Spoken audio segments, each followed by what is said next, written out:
In terms of health, have you always been heavy? I know the life just from me and my time in the music industry. It's not a healthy environment. You're up late, you're a DJ, you're working in clubs overnight, it's fast paced, you're in one town playing trains, automobiles. Has health issues always been a problem for you? Well, let's put it like a good friend of mine back in the day, Mr. Aaron Fuchs, would say. Dre, if you walk out there skinny, they're gonna think you're sick. He said, your weight is you. And Ed calls me the skinniest fat guy he ever knows. He said, you don't carry yourself like a fat guy. You carry yourself totally opposite of that. My health issue came later in life because I made a flawed error in my life. I used to work for ESPN 2 on a show called Cold Pizza. Mm-hmm. And I, being the aggressive person I am, I worked from doing DVD interviews and reviews with the likes of Michael Strahan, Tiki Barber, many different other NFL players who we would do these interviews. I had worked myself up into reviewing movies. And then I would start doing movie junkets. So when you went to review a movie, they would give you a big bag of popcorn and a soda, a Coke. Mm-hmm. And I said, hey man, I need to watch my weight. Let me get a Diet Coke. Mm-hmm. Also say Diet Soda. And I kept drinking Diet Sodas like crazy like that. But I was always a huge water drinker. Even when I met and talked to a very good friend, the late, great Dick Gregory, back with the Bahamian diet checks. You remember those things? Yes. I used to have cases of that stuff he'd send me. But that goes, again, you have to read that in the book too. I was always a huge water drinker. But I kept drinking soda and soda and soda, and I wasn't paying attention to my weight. And I wasn't paying attention to my health in that fashion. Because if, like you said, our lifestyle is always on the go. If I can get up moving, I can do it. I felt fine. If I can be with this, I can do this, I can do this, I can do this, I can do this. And eventually your body says, you can't do that. That's no good for you. So one day I was in my home I moved into, and I told my kids always, don't walk around the house in your bare feet. Always put your slippers on, always put some flip-flops on. Don't do it. So I was going to run upstairs to go get my daughter and son for school, something. And they had just removed all the carpet, so there was a carpet tack sitting on the stair. And what did I do? To break my own law, I ran up in my stocking feet with socks on, stepped on a carpet tack, and I didn't really feel it because it wasn't on your mind. And I got up there and ran back downstairs, and I kept seeing drop, drop, drop, drop, drop, drop, drop, drop, drop, drop, drop, drop, drop, drop. What the hell is that drop, drop, drop stuff? And I looked at my sock, and it was my toe was bleeding. So I got the old antibacterial stuff, put it on there, rinsed it off, wrapped it around, and kept doing that till it would close up. But what happened is it didn't close up, and I ignored it. I mean, I changed it and cleaned it, but I ignored the fact that it didn't close up. I figured, because I keep stepping on it, the wear and tear keeps doing it to me. Eventually, it got infected. And in that infection, I had to have it amputated. And that's when I found that I had diabetes. People think, or it's common thought process, that you had it amputated because of the diabetes. It's not because of the diabetes, it's actually because of the infection? I would say a combination there of both. Because when I was diagnosed with the diabetes after I went in, because the infection got me loopy. It was, my sister told me I couldn't put my foot in my sneakers anymore, and I couldn't figure out why my foot was swelling up. And then I went to the doctor and said, you got to go to the hospital. You got an infected toe. He said, we're going to try to hit you with a ton of antibiotics. But the other doctor, they're so quick to say, just chop it off. You're a diabetic, chop it off. And that's what they did. But then the subsequent doctor, who's become a very good friend of mine, he said, if I would have known about how you heal, I would have never chopped your toe off. Because normally most diabetics have circulation problems. So when they chop, no blood or anything, it's very drippy. It doesn't spurt out at you. He said he went to chop my toe and the blood shot right in his face. And he said, wait a minute, this isn't. But he'd already started the process, so he couldn't go, well, I'll reverse it. Let me put some duct tape on it, and it'll work out for him. Mm-hmm. And many weeks later, he said to me, he said, and he saw how I was healing. He said, I gotta tell you something. I said, I wish we had a little more time.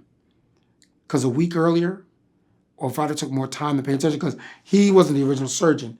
He was assigned from the original surgeon to do the surgery. He said, but you have circulation. Matter of fact, you have damn good circulation. Mm-hmm. He said, you don't heal like everybody else. He said, so your diabetes is based on something. And that's when I went on my journey of understanding what diabetes really was about. Because no one in my family had diabetes like that I had known of. I knew people who had diabetes, people who had family with diabetes, but it was like one of them quiet things no one wanted to talk about. What type of diabetes do you have, number one? And is weight an issue in your family? Weight is not, okay, let me answer the first question. I'm a type 2 diabetic. I am a blind amputee who's a diabetic. I consider myself to be super bad. That's right, I'm a triple threat now. Weight has not been an issue. And weight for me wasn't an issue. I was an athlete at one time. And and I also sat down with many a therapist and dealt with my mental issues, because you can't go through what I go through without some sense of mental issue. And one therapist said to me, he said, your weight is your shield. What does that mean? I was about to explain that. I carry my weight to protect myself from everybody else around me, to bring people behind me, to help them, to carry through, to when the slings and arrows and the blows come. When Mike Tyson wants to throw a blow, I throw my weight up and I can absorb the shock. I can absorb the hit. I can go with the punch, but then I can hit you back. Mm-hmm. So when understanding that, he said, when you decide to let it go, you will. He said, and a lot of that you're carrying is for your father.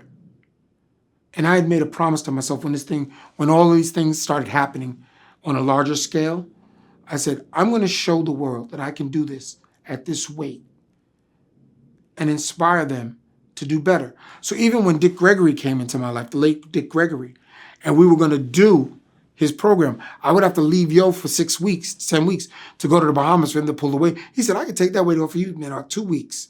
He said, you're not that big, you're not that heavy, and you're very active. He said, something's holding it with you. I got to break that out of you. Mm-hmm. And when he said that, I looked at Charlie and said, do you think they'd let me go for 6 weeks? Meaning MTV. He said, to go to the Bahamas to sit with Dick Gregory? Dre, you will not have a job. And at that time, that was my first consistent check I was getting since I stopped cleaning pools for a living. Seriously, I mean, we would live gig to gig, paycheck to paycheck. I was still living in my mother's basement at the time. Mm-hmm. So I had to make a life's decision based on, here's an opportunity. I'm being well known around the country, hosting this show that's blowing up. Or can I get my health in order and save my life a certain way? But then I got to go find this niche that I just created. Can you do it twice? And I didn't want to take that chance. So I had just moved into the city at the time, matter of fact, and Dick Gregory sent me 50 boxes of Bahamian diet to my apartment. I remember when it came, the guy said, you got a delivery. I said, well, send it up. No, you got cases of stuff here. I said, well, send it up. Was it 5, 6 cases? No, there's 50 cases. What's in these cases? I said, I don't know. Send it up. I opened up the boxes, and then Dick sent me a note. He said, follow this vitamin regimen, drink your water, do the shake. He said, you won't run out. He said, if you run out, call me. I'll send some more. So the decision I made, would I do it again? And here's what's funny, the butterfly effect. If I could get in the old DeLorean with Doc Brown and Marty, would I go back to that day and change things? And I have to say, honestly, no. Because I have a deep, strong belief in the master planner. And my love of life and my love of humanity and people, my love of hip hop is so strong.